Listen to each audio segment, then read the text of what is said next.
et bienvenue dans cette lecture de thème de la nouvelle lune du 6 juin 2024. Alors déjà, vous allez tous bien, que vous êtes remis de la pleine lune de la dernière fois. Et on peut déjà remarquer très rapidement, pour ceux qui aiment bien la numérologie, qu'on est sur du 6-6. Donc grand clin d'œil à Cyril de l'Arche du Savoir, on se rend compte obligatoirement que c'est cette fréquence-là qui va être mise en lumière pour cette nouvelle lune. Et si je vous fais un résumé très rapide, le chiffre 6, c'est le chaos et l'harmonie. C'est bien, ça donne le ton pour la nouvelle lune, en sachant que la nouvelle lune, comme je vous l'avais déjà expliqué, c'est le début des projets, c'est le début de la nouveauté, et c'est ce qu'on va mettre en place pour, entre guillemets, le mois qui commence. Dès le premier abord, et maintenant vous êtes tous calés à ce niveau-là, on s'en rend compte de quoi? Qu'on a un stellium. Ah bah ça nous avait manqué, dites donc. Hein, on a ça depuis le début de l'année. Alors la bonne nouvelle, c'est que à la fin de cette année, vous allez tous être ultra calés là-dedans. Vous en aurez tellement vu et entendu que là c'est bon, vous allez connaître par cœur ce phénomène. Donc on a effectivement un très joli stellium de planètes dans les Gémeaux. Alors ça paraît logique, on est en plein dans ce signe, puisqu'on a Vénus associée à la Lune et au Soleil. Ils sont carrément conjoints, les trois. C'est un trouble, hein. On n'est même plus sur un couple, on est sur un trouble. Et on a avec Mercure et Jupiter, mais surtout, on a un milieu du ciel en plein dans les Gémeaux. Donc là, je vais m'adresser tout particulièrement aux natifs des Gémeaux, aux ascendants Gémeaux, et à ceux qui ont un milieu du ciel en Gémeaux ou en Cancer. Le milieu du ciel, pour moi, c'est un tournant dans votre vie, et un changement vraiment qui vous marque. C'est une étape de vie. Comme je vous le dis au départ, cette nouvelle lune, elle est sous le signe du chaos et de l'harmonie. Ça veut dire que ce passage-là, il va pas se faire dans la douceur complète. Pour la simple et bonne raison que si vous avez tendance à retenir le changement, c'est mort les amis. Très honnêtement, là, va falloir lâcher. D'autant plus qu'avec ce stellium de planète, on est vraiment sur une idée de lâcher prise. Mais c'est pas facile. Donc, je comprends totalement cette envie de retenir les choses et surtout de retenir le passé. Alors, j'ai envie aussi de vous prévenir, c'est qu'effectivement, si vous avez une vie qui vous va parfaitement bien, et là, je suis vraiment spécifique au niveau des Gémeaux, malheureusement, il va quand même falloir lâcher quelque chose. Et cette chose-là peut tout simplement être quelque chose de personnel. On est, depuis le début de l'année, dans le chiffre 8. Pour ceux qui ne savent pas de quoi je parle, c'est 2 plus 0 plus 2 plus 4, ça fait 8. Donc on est dans une année de transformation, de changement, et surtout dans une année de je fais remonter à la surface tout ce que je ne suis pas allée voir depuis des années. Toutes mes grosses blessures, mes peurs, je les fais remonter à la surface pour les comprendre, les transcender et passer à autre chose. Et surtout me mettre bien, si je puis dire, pour le nouveau cycle qui va arriver l'année prochaine et celle d'après. Donc, il y a quand même quelque chose à lâcher. Et là, vous êtes particulièrement touché. En sachant qu'en plus, dans les planètes du stellium, vous avez Vénus, donc bonjour la relation, bonjour la féminité, bonjour l'image de soi. Il y a vraiment quelque chose à aller travailler de ce côté-là. Vous avez Mercure et Jupiter, donc il y a l'intelligence de l'action et l'intelligence de ce que vous allez recevoir. Mais ça va pas être facile parce que là, on est vraiment sur de l'ancien. On est en maison 9. Et la maison 9, c'est entre guillemets la spiritualité, mais c'est vraiment vos croyances propres, vos croyances internes. Et c'est pas que des croyances au niveau de qui vous êtes, c'est des croyances sur le monde. Comment ces croyances-là vous forment et forment le monde dont vous faites l'expérience. Et pour moi, on est en train de vous demander justement de lâcher quelque chose qui est là depuis très longtemps. Le 9, c'est aussi une fin de cycle. Très marrant, c'est que les Gémeaux, c'est quand même le début du zodiaque, on est dans les enfants. Ce que je veux dire par là, c'est que, entre guillemets, on est né en Bélier, on commence à vivre en Taureau et on commence vraiment à expérimenter le monde en Gémeaux. Mais ça, c'est vraiment très résumé. Et donc, on est quand même des bébés encore. Et on dit toujours que les Gémeaux gardent un enfant intérieur très important. Ils ont une joie intérieure qui transparaît.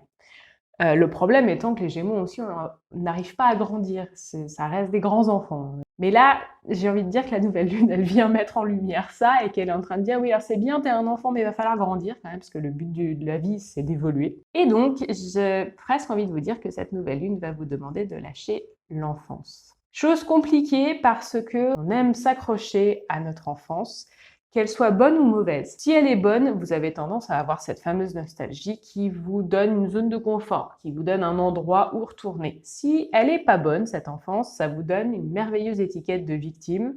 Et de parce que j'ai vécu ça dans l'enfance, je ne suis pas capable de faire ceci, ou parce que j'ai vécu ça, je me sens comme ça dans telle situation. Dans les deux cas, vous avez toujours raison. Sur votre monde, de toute façon, vous avez toujours raison. Mais là, la question se pose, est-ce que ça vous sert et est-ce que vous avez encore besoin et envie de faire vivre en vous cela? Pour tous mes autres amis signes, vous n'êtes pas vraiment épargnés parce que le Gémeaux, c'est le premier signe des idées, c'est le premier signe aussi du mouvement. Donc de toute façon, ça vous touche aussi un petit peu, mais ça va être moins fort. Vous êtes un petit peu à l'abri, on va dire. Célébrez ça, hein, ça vaut le coup. Là, on prend tout ce qu'on peut cette année. Dès qu'il y a un petit truc, on le prend. Mais vous êtes quand même sur la nouvelle lune qui est en 6-6, donc on est quand même sur chaos harmonie. On n'y coupe pas. On remarque que l'ascendant a bougé et qu'il est en Vierge. Alors, il est très proche de la cuspide. Donc, dans ces cas-là, pour moi, ça veut dire qu'il est un peu entre deux chaises. Hein, il ne sait pas où se placer. Il est à 27 degrés, donc il n'est pas non plus dessus. Et il est quand même en Vierge, donc on va être sur une personnalité du travail, du sacrifice de soi et de la matérialisation des choses. Ça veut dire que, effectivement, quand je vous disais qu'il faut lâcher, ça va être compliqué parce qu'on va être sur un signe qui retient beaucoup les choses. La Vierge a énormément tendance à s'accrocher à ses principes, à ses croyances, et notamment à la croyance d'être victime. Donc là, on va être un peu sur cette accroche-là, et il va falloir aller regarder comment vous vous placez dans la vie. On n'est plus dans le taureau, donc on est passé de l'intérieur à l'extérieur. Les Gémeaux, c'est ceux qui comprennent que oh bah il y a des amis autour de moi, c'est génial, je peux aller leur poser des questions, je peux aller parler avec eux, je peux aller communiquer, et on peut se lier d'amitié et plus grâce à ça. On est sur la parole. On était déjà sur la gorge avec le taureau, mais c'est de l'intériorité. Là, on est sur l'extériorité. On est sur les poumons, donc on est sur un principe de vie. Cette nouvelle lune, elle met en avant ceci. Elle met en avant la communication sous toutes ses formes. C'est-à-dire que ça peut être aussi la communication violente, nerveuse et non comprise. On remarque qu'on a Mars en bélier, on est donc toujours sur un aspect combatif, un aspect un peu guerrier martien, si je puis dire. Donc on a cette passion qui nous fait aller de l'avant, ça c'est génial, mais on est toujours sur des rapports un petit peu frictionnels quand même. On a aussi Neptune et Saturne qui se sont solidarisés. Alléluia, c'est pour ça qu'on va vers plus de paix intérieure, on va espérer de la paix extérieure aussi. Et Neptune, pour l'instant, reste en Poisson, ce qui est une bonne nouvelle parce que c'est sa place. Alors, pour mes amis les poissons, ça va être un peu plus compliqué parce que justement, vous allez retrouver les milliards de voix dans votre tête que vous avez habituellement. Mais techniquement, avec tout ce que vous avez eu en début d'année, vous avez compris justement comment faire le tri. Pour tous les autres signes, c'est une bonne nouvelle parce qu'on va retrouver une fluidité dans le mouvement et dans l'émotion. Et ça va être un peu plus calme quand même. Donc, alléluia. On célèbre le soleil qui est revenu. Et on célèbre le fait que s'il est revenu à l'extérieur, c'est qu'il est revenu à l'intérieur. Faut pas oublier qu'il y a toujours un lien entre les deux. On repart sur notre stellium, notre trouble, notre lune, soleil, Vénus, qui sont à 16 degrés, 16-16. Alors pour ceux qui s'amusent comme moi pour les heures miroirs, on est sur de la matérialité et on est sur du lâcher-prise de matérialité aussi, donc c'est bien, ça correspond pas mal à ce qu'on disait au départ. Mais surtout, on est sur un couple, on va dire, parents et féminité. Je dirais pas enfant, parce que l'enfant en général c'est Mercure. On est plus sur de la féminité. Vénus c'est quand même la planète des femmes, mais c'est un miroir. Faut pas oublier ça. Donc on va vraiment être sur nos parents en nous. Alors ça veut dire quoi? Ça veut dire qu'est-ce qu'on a pris de nos deux parents? Qu'est-ce qu'on fait vivre en nous de nos deux parents? Nos deux parents sont nos premiers modèles du côté féminin et masculin. En notre ADN, on a notre père et notre mère.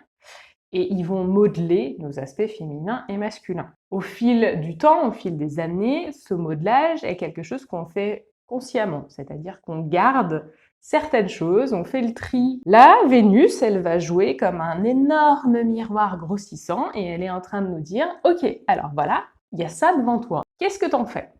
Et ça veut dire qu'il faut, encore une fois, aller regarder ça un petit peu d'une manière différente pour arrêter d'être victime de ses propres croyances. C'est pas facile parce que ça remet beaucoup de choses en question. Et les Gémeaux ont un problème d'attention. C'est leur plus gros défi, c'est l'attention.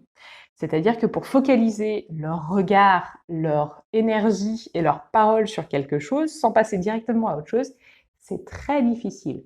Contrairement justement à la Vierge qui, elle, a une faculté de focus sur ce qu'elle fait beaucoup plus importante. il faut pas oublier que c'est pas les mêmes éléments. En sachant que là où votre attention va, la chose grossit. Si un Gémeaux qui a tendance à faire 10 000 choses en même temps se focalise sur une seule chose, cette chose-là va grossir vraiment énormément à ses yeux et il ne va voir plus que ça. Cette nouvelle lune, elle s'adresse à tout le monde, ça va faire ça va grossir le trait. Et on sait bien que quand on grossit le trait, c'est exactement comme un zoom dans un film. Cette action-là, elle est faite pour vous permettre de voir quelque chose que vous n'auriez pas vu obligatoirement, et surtout pour relancer l'action, mais ça a une signification dans le film. Quand on vous fait un zoom sur un objet, ou un zoom sur une figure, ou un zoom sur une action, c'est fait pour que vous compreniez que ça a un lien avec ce qui était avant et ce qui va arriver après. On est exactement là-dessus. Là, on est sur un énorme zoom de certaines choses en vous qu'il faut aller voir et qu'on ne peut plus passer à côté. La nouvelle lune, comme je vous l'ai toujours dit, c'est un début de projet. Donc c'est le moment où vous mettez à plat tout ce que vous voulez faire, toutes les cartes sur table, et que vous avez la grande idée qui va se concrétiser plus tard. On dit souvent que pour recevoir quelque chose, si vous avez la main fermée remplie d'objets, vous ne pouvez rien recevoir. Il faut ouvrir la main, faire tomber quelques objets pour qu'on puisse vous remettre quelque chose dans cette main. C'est la même idée ici. Il va falloir ouvrir la main et lâcher. Lâcher prise et larguer les amarres aussi dans les deux sens du terme. On est sur une année qui ressemble pas vraiment aux autres dans la météo, dans ce qui se passe, dans comment on se ressent. Rien ne se pose en fait. Pourquoi ? Parce qu'on est obligé dans ces cas-là de revenir à soi et de revenir à ses propres bases. Mais même là-dessus, l'univers il est en train de dire « Ouais, mais tes bases là, t'es sûr que tu veux les garder ?» Donc c'est ce qui se passe avec cette nouvelle lune, en sachant que pour que votre projet se concrétise, il faut une bonne base de départ. Donc là, on chamboule les bases pour que justement le projet prenne corps, prenne vie. Je vais terminer, parce que vous me connaissez un peu maintenant, sur un point positif. Même si c'est compliqué, même si, je vous l'accorde, il n'y a vraiment pas de repos, c'est vraiment fait, pour moi en tout cas, pour une raison principale qui est cette année, c'est une année qui remet tout à plat. Parce que l'année prochaine, on va fermer les boucles, fermer les chapitres, fermer le livre pour repartir sur 10 ans. Donc oui, ça chamboule de partout, mais l'immense cadeau que vous recevez, c'est des relations beaucoup plus saines, basées sur de l'honnêteté. C'est des projets qui tiennent la route, c'est de la nouveauté. Et pour terminer, en fait, c'est la réalisation de soi. Toutes les chances que vous vous donnez à vous-même, c'est un énorme cadeau que vous vous faites, et ça vous donne un petit éclat de ce que vont être les 10 prochaines années. Donc, je vous souhaite beaucoup d'amour, beaucoup de bonheur. N'oubliez pas que les Gémeaux, c'est la joie, c'est le sourire et c'est le rire. Alors on en profite aussi, et on sait que de toute façon, tout passe. La seule constance dans la vie, c'est le changement. Après la pluie vient toujours le beau temps. Allez, je vous souhaite une super nouvelle lune. Prenez bien soin de vous, et puis à plus.